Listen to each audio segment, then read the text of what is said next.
day 20 of the Reclaiming Wellness National Nutrition Month Challenge. 30 days to help you improve your nutrition and build healthy living habits in 60 seconds or less. This is day 20 and the tip is to meal plan.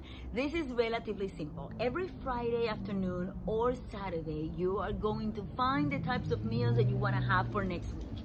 If you don't have the specifics of the particular meals, at least find the types of cuisine. I want to embrace Mexican, I want to embrace Italian, I want to embrace Japanese, and then find 6, 7, 10 recipes that are simple, super easy for you to follow.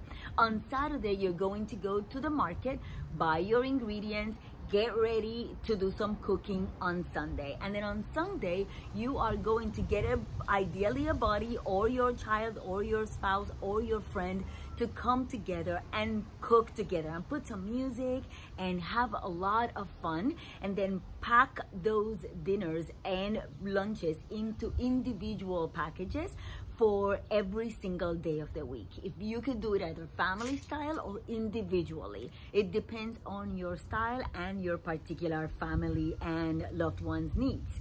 That's it. That is the tip for the day. Thank you so much for listening. Make sure that you tag a friend and that you follow me so that you don't miss the rest of this amazing challenge.